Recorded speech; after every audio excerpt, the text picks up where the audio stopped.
Happy Tuesday to you. It's 10 o'clock. My name is Tim Harris. I'm pastor at Woodburn Baptist Church. Each day we call it 10 with Tim.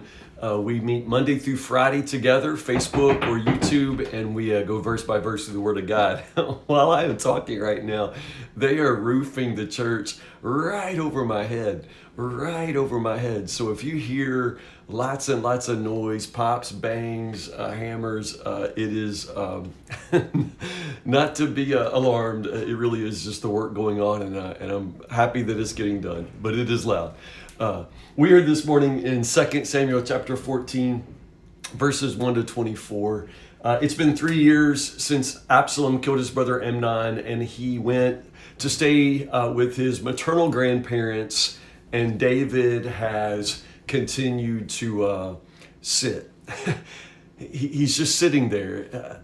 He's in a kind of tight spot, I understand. It's between his head and his heart. It's between the law and grace. It's between what he feels like his obligation as a king is and his obligations as a father. It's difficult. I've said some harsh things about David in the last few days, and I'm going to try not to do so much of that today. But still, just this story is so complicated, and David himself is such a complicated man. When I read this story today in chapter 14, I keep going back to the prodigal son.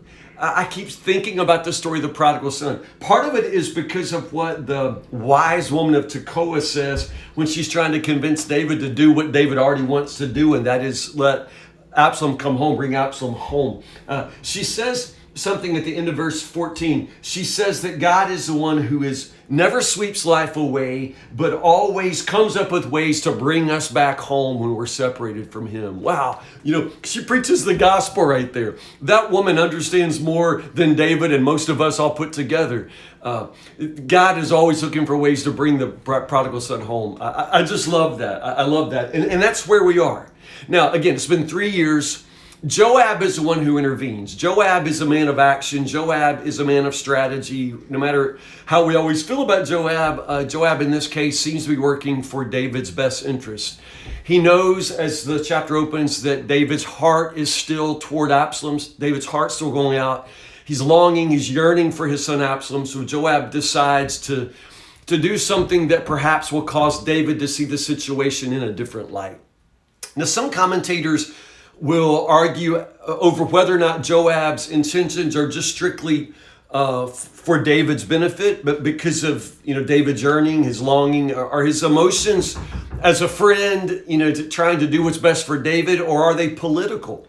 In other words, no matter what else, this is still the royal family. David is still the king of Israel, and there is this incredible vacuum left now that Amnon is dead, because he was the firstborn, the crown prince, right? Second in line for the throne is Absalom. Now, I know you're thinking, but Solomon's still a baby, you all. He is a child. Absalom would be the logical next in line if something were to happen to David, and Absalom is at this point banished from the country. What we also seem to see throughout the way these chapters unfold is that Absalom seems to enjoy a certain kind of popularity. People like him. Even in the story here in chapter 14, we haven't really gotten a sense of the public relations or the public opinion when it relates to Absalom and what's happened, but it sounds like the people are on the side of Absalom. It sounds like people like him, and the people would want David to bring him home. At any rate, David won't even allow himself to do what his heart wants to do. And so Joab goes out and finds a wise woman of Toccoa. We don't really know what this means. We don't really know what she is. In my mind, it sounds like to me he went and found this lady who is in the community theater productions, and he brings in this lady who can put on a show. She's an actress, among other things. Understand, she's an actress. It says that Joab puts his words in her mouth. He tells her the story. He tells her how to dress, and he sends her into the king, to tell this story. Now, probably you've already done what I did, and that's make the connection with Nathan. Nathan the prophet, who tells the parable in order to get David to pass judgment on this fake story in order to cause him to see more realistically the situation that he's in. He's going to end up making a decision that affects himself, but he doesn't know it. So the Woman of Toccoa, Meryl Streep of Toccoa, she comes in and she tells a story. It's a fake story, but she says she had two sons and one son murdered the other, and now, vengeance would require that the other son die, and people want to kill her other son, but it's the only son she has, and now the situation is somewhat similar to David's situation, but it's not identical. But what she manages to do is to cause David to understand that sometimes the legal answer isn't necessarily the right answer. Sometimes the law has to bend for grace. And in her situation, David realizes that justice is one thing, but the best thing to do for this woman and her family is another thing. So David sees this exception to the rules where maybe grace ought to prevail. So David ends up saying, okay, you're right. I think that we should not, we should see to it that your son is protected, that vengeance isn't executed, and therefore I'll see to it, verse 11, that not a hair on your son's head is going to be touched. Now, we know that he's going to end up, passing this judgment, making this decision, for the good of his own son Absalom. And the funny part of that is we're going to find out in verse 26, Absalom has a really nice head of hair. And so it's kind of a humorous little note there where David says, listen, we're going to see to it that not a hair on your son's head is going to be touched. And this is the point where she says, oh, King, can I just speak freely? And David says, go ahead. And then she just preaches.